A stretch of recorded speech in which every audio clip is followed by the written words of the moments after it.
Happy Wednesday, everybody. I hope you're all having an amazing week so far as we approach Mission Impossible Dead Reckoning Part 1's release date on July 11th. It's just a couple of days out from where we are going to finally be able to witness probably one of the big disastrous moments for Disney with a halt to the Indy 5 box office due to Tom Cruise's major feature that's really going to crush everything moving forward for the Dial of Destiny. Don't be surprised if this movie ends up on streaming by this August, kind of similar to what's happening with The Flash currently. This is Mike Zero. Subscribe if you're new and like this video to see future updates. I'm also on Twitter at Mike01. I thank you all so very much for the great and kind support.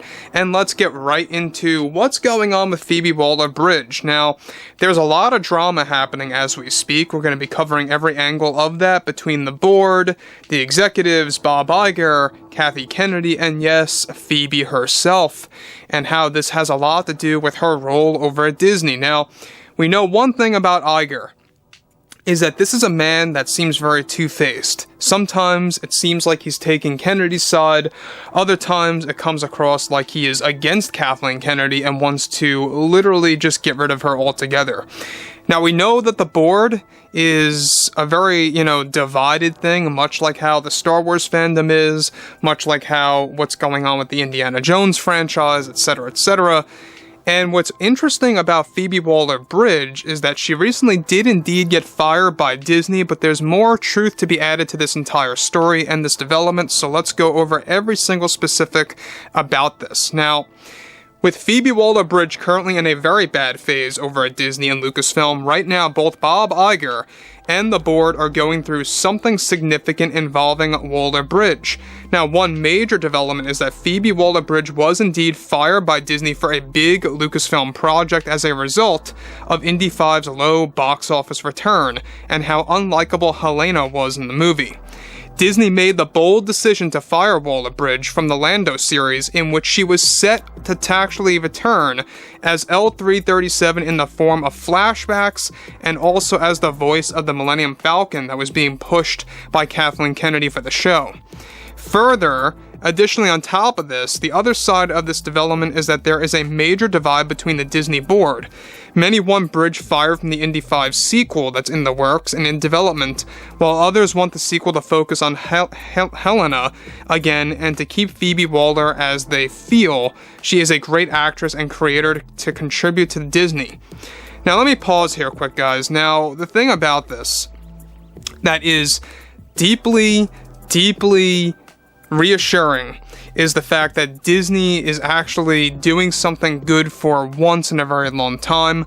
They got rid of her out of the Lando series. She was supposed to come back as L337. We talked about this about 5 months ago, and she is completely fired by Disney out of that show.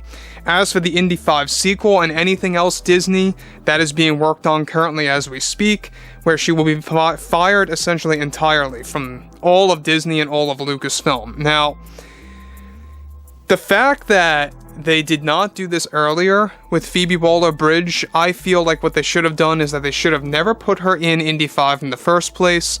You should have never had an insufferable character as Helena in this movie, and if they did that, they could have saved hundreds of millions of dollars, because I firmly believe, as bad as this movie really is, if you took out Helena from this movie, I think it would have made it a little bit more watchable, to the point where maybe, and just maybe, it would have boosted the box office returns just a tad.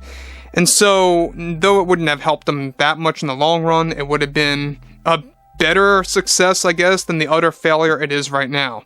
So, what's surprising about this is that there is an angle to Kathleen Kennedy in this development, and specifically the blame game, or the scapegoating that's going on right now, behind the scenes over at Disney, and exactly what's going on with the board. Now, look, I have put this out there several times. I really do feel that the board is also to fully blame, because they make these decisions. They have allowed Bob Iger to make these decisions that actually allows Kathleen Kennedy to further do what she wants to do with Star Wars. So it is like a chain of events. What you really need to do is you got to go all the way to the top, and you've got to axe a lot of board members and to replace them with more, reassuring individuals that know what they're doing, people that take a lot of responsibility, people that understand these franchises and what the fans want. So anyways, moving onwards. Some of the board are blaming the underperformance of the box office results for Indy 5 on the marketing, not a big surprise there, while others are actually using the poor storytelling in Helena's character. Though Phoebe was completely fired by Disney from the Lando show, her firing from everything Disney moving onwards is now nearing completion, with her most likely holding no involvement in the Indy 5 sequel. Now, her firing by Disney for the Lando show as L337 is also now creating a major setback for the show and a likely cancellation altogether, showcasing yet another soon-to-be-canceled project if it reaches that point. Many members of the board want nothing to do with Waller-Bridge anymore moving onwards, and that Kathleen Kennedy is reportedly attempting to actually defend her and sharing sides with the other members of the board that the film only underperformed because of the marketing plan that they chose so poorly. Is that really a big surprise, guys? The fact that Kennedy is taking sides with the board that agrees that this is why the movie's underperforming is because of the marketing plan. And again, it just goes to show you further that they are lying to us when they go on the record and they say, oh yeah, we think that this movie's doing great, it's doing so well at the box office, it's gonna hit that $1 billion mark, don't trust the media outlets, don't trust the numbers, you know, the whole 9 yards of lies. And that brings us to where we are today, where we even have Bob Iger, as we talked about previously, coming forward and apologizing about overestimating their box office returns and their return rate. And it just goes to show you that they really got ahead of themselves. They had this ego of theirs to kind of overshine what happened with Little Mermaid and the Galactic Star Cruiser Hotel and Elemental. They were going all in on their lie game to really just boost the ticket sales and to get people into the theater seats by literally just upselling this movie, and it did not work. It did not work. And it's only going to get worse, by the way, guys. This movie's going to flatline on the performance scale once Mission Impossible debuts, and I've said this several times.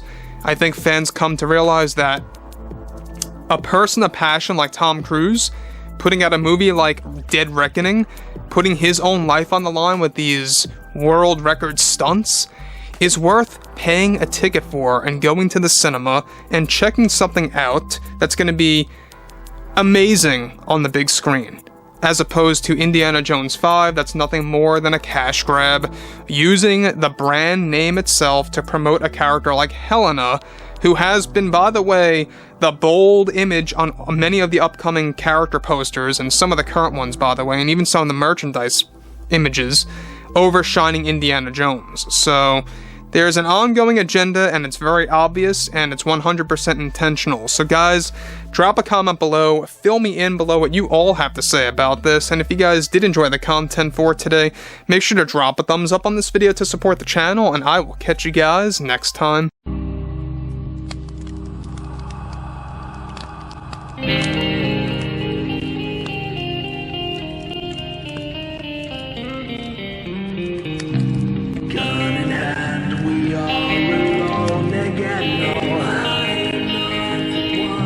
From night to moon.